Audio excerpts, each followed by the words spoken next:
Hello my sexy muffins and welcome back to another video. In this video we are doing SCP-001 Proposal Scarlet King, and we are doing it just on the fly, no notes, no nothing, just me doing this on the fly. I hope that you all enjoy this, and let's do this.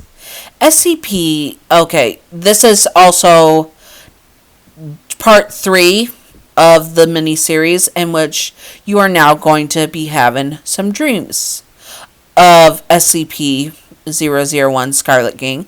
So let's do this. And disclaimer, SCP-001 is not a Yandere in canon, and he is not, this is just for fun and not to be taken seriously.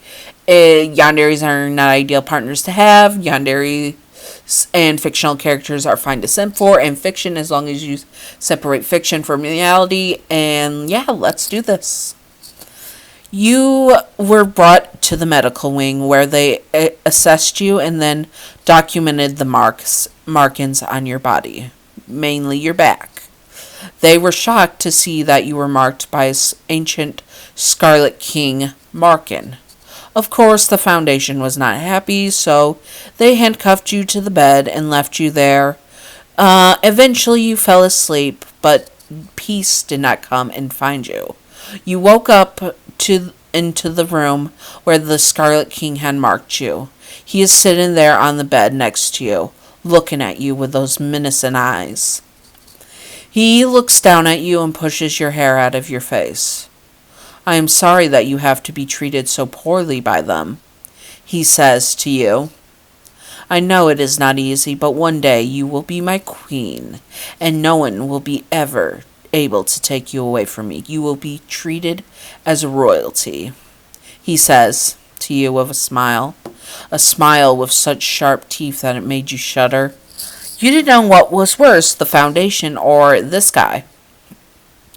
He helps you up and says you must be hungry. You knew you shouldn't eat with someone like that. Seems like an eldritch god. It's like that whole thing with Persephone and Hades. If you ate anything in the underworld, you ended up having to spend time in the underworld or stuck in the underworld. And honestly, he did not find that to be his... Sorry, I messed up who was talking. And honestly, you did not and honestly, you did not find that to be your cup of tea. You wanted to just go back to your life before the Foundation, but sadly you were trapped here. You still haven't connected what was going on, but you were hungry, and maybe this guy would be better than the Foundation. You had your doubts, but what was there to lose if you had just a good meal? The food was delicious. It was all your favorite things. Surprisingly, he got them here, which was odd. And you were starting to wonder if this was just a regular dream or a nightmare that you haven't woken up from yet. You eat there while he watches you. You start to feel self-conscious and swallow the last mouthful you had. "So," you ask, "what are you?" Is all you can get out, worried about trying to offend him. Why are you worried if you offend him? Yes, he is a powerful god that burned your back and gave you a marking that had the Foundation freaking out, but should you really be afraid of him? The answer is yes, dear listener, yes you should. He ended up thinking, "I am a god of sorts, an eldritch god," he tells you calmly. And he looks at you with a sadistic smile. "And you will be my queen." You tense at that. You did not know how to feel about him telling you were going to be his queen.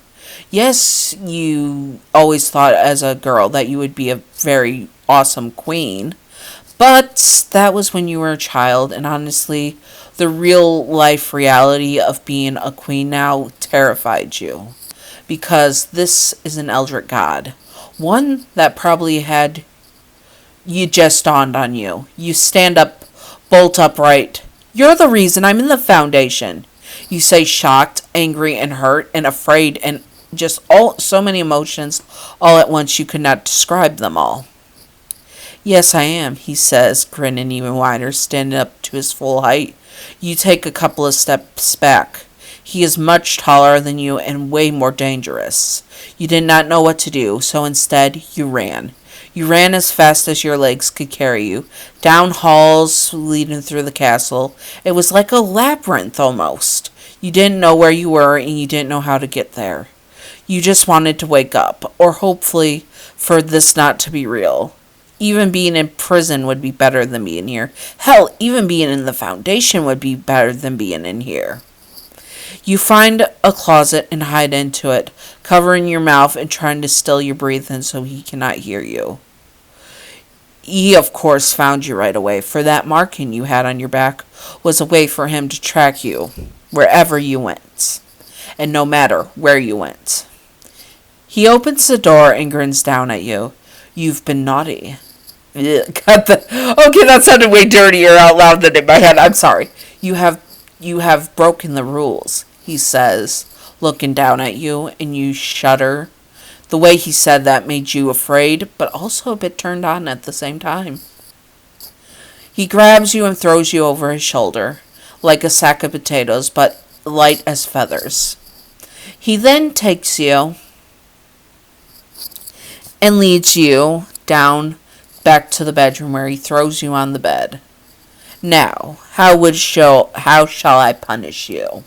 Okay, that is another video done. Ooh, this is my third video done today. I hope that you all enjoyed. I think I do better at the free range stuff than the notes. If you guys like this or like the other free range video I did of Immune Reader with SCP-035 Part 1, comment below if you would like to see that, because I would love to do more of this stuff. Anyways, I hope that you all enjoyed, and I hope you all have a spooky rest of the October, and stay sexy, all my sexy muffins and spooky muffins.